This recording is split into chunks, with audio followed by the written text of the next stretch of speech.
Due to some of the bad inconsistency video అయితే పట్టలేకపోయాను. But finally I watched Mahavatar Narsimha. అసలుకి ఈ సినిమా ఎంత బాగుందంటే 3 crores బడ్జెట్తో మన ముందుకు వచ్చింది ఈ సినిమా.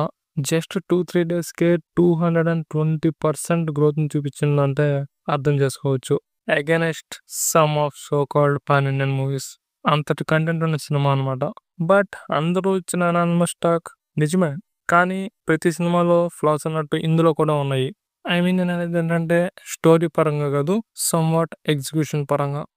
నేను తాగితే చిన్న బార్లని ఏర్లైతే వీర్లని లైన్ కడతా మైక్ పట్టి స్టేజ్ ఎక్కితే బోట్లన్నీ టైట్ అయితే నైట్ అయితే. ఆల్రెడీ మా అవతార్ నరసింహ యొక్క ట్రైలర్ బ్రేక్డౌన్ అయితే చూసాము. ఎంటైర్ యూట్యూబ్ లో అంతకు మించిన in detail in depth video అయితే మీకు ఎక్కడ దొరకదు. సేమ్ యాస్టీస్ దానిలో చెప్పిన ప్రతి ఒక్క కాన్సెప్ట్, ప్రతి ఒక్క డీటెయిలింగ్ యాస్టీస్ మూవీలో దిగిపోయాయి అనమాట. ఎక్సెప్ట్ వన్ చేంజ్ ఏంటంటే, నేను ఆ సినిమాలో యాజ్ యూజువల్ ఏం ఎక్స్పెక్ట్ చేశానంటే సర్పాలతో ప్రాణాల మీద అటాక్ చేపిస్తారు హిరణ్యకశిపుడు. అదైతే మనం మూవీలో చూపించలేదు అనమాట. జస్ట్ అట్లా ఒక ట్రాన్స్ లాగా వేశారు. సో దాన్ని ఇన్ డెప్త్ గా చూపించలేదు. ఇంకోటి ఏంటంటే ఆ బ్లూ ఫామ్ క్యారెక్టర్ ఉంది కదా, అది నరసింహస్వామి అని చెప్పాను. బట్ నో, ఆయన వచ్చేసి వరుణ్ దేవుడు అనమాట. ఇది గాడ్ ఆఫ్ వాటర్. సో అది తప్పితే రిమైనింగ్ అన్ని యాషెస్ దిగిపోయాయి అంతే. ఇంక్లూడింగ్ మనం చెప్పాం కదా, జయ విజయ ఒక బ్యాక్ స్టోరీని కూడా ఇందులో మెన్షన్ చేశారు. విచ్ ఈజ్ హ్యాపీ అనిపించింది. అంటే మనం గెస్ట్ చేసింది వచ్చింది కదా. సో ఇంకా స్పాయిలర్స్ అంటూ ఏం లేవు.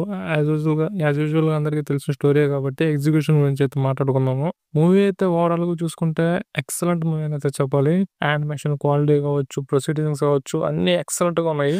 బట్ నాకు అనిపించింది ఏంటంటే మూవీ కొంచెం స్లో ఫేజ్ లో నడుస్తుంది అనమాట. ఎప్పుడైతే మన నరసింహస్వామి ఎంట్రన్స్ ఉంటుందో ఇక్కడ వచ్చిన ఈ స్లో ఫేజ్ అంతా మర్చిపోతాం. దాకా ఇంకేం గుర్తుండదు మనకు. జస్ట్ ఆ యొక్క 30 minutes, ఆ యొక్క 20 minutes, ఆ 30 minutes పోర్షనే మన మైండ్ లో తిరుగుతూనే ఉంటది అనమాట. ఈ యొక్క లాగ్ అనివచ్చు, ముందర ఫస్ట్ హాఫ్ స్లో పోర్షన్ కానివచ్చు, అసలు కేమ్ మైండ్ నుంచే రావు. అంత ఎక్సలెంట్ గా అయితే ఉంటది. యాక్చువల్ గా నేనేం ఎక్స్పెక్ట్ చేశానంటే ఈ వరాహ అవతారాన్ని సెకండ్ హాఫ్ లో ఏమైనా చూపిస్తారు అనుకున్నాను. బట్ ఫస్ట్ హాఫ్ లోనే చూపించేసి మంచి పని చేశారు. అంటే ఒక బేస్ అనేది వేసారనమాట అక్కడ. సో లిటరల్లీ మైండ్ బ్లోయింగ్ అంతే. ఎక్సలెంట్ గా ఉంది క్వాలిటీ మాత్రం. ఈ టైం లైన్ కూడా ఎక్స్ప్లెయిన్ చేసి నేను సపరేట్ వీడియో అయితే చేస్తాను. సో మీరు స్క్రీన్ మీద చూడొచ్చు. సో ఈ ఇయర్స్ లో ఈ యూనివర్సిటీకి సంబంధించినటువంటి మూవీస్ అయితే వస్తాయి అనమాట. అండ్ ఇంప్రూవ్డ్ క్వాలిటీ అయితే మనం చూడొచ్చు. ఇంకా ఈ సినిమాని చూడకపోతే డెఫినెట్లీ మీరు ఖచ్చితంగా అయితే వాచ్ చేయండి. లేదంటే ఒక మంచి మాస్టర్ పీస్ అయితే మిస్ అవుతారు. ఇంకా మీ అందరికీ తెలుసు నేను సబ్స్క్రైబర్స్తో ఎంత జెన్యున్గా ఉంటానని. So due to some of the conditions ఏంటంటే ఈ మూవీ నేను థియేటర్లో చూడలేకపోయాను. ఎందుకంటే మా లొకాలిటీలో ఎక్కడ కూడా ఈ మూవీని వేయలేదు. సో కాబట్టి నేను ఆ విధంగా చూడాల్సి వచ్చింది. సో చూసే వీడియో అనేది చేశాను. బేసికల్లీ ఇది చెప్పాల్సిన అవసరం లేదు.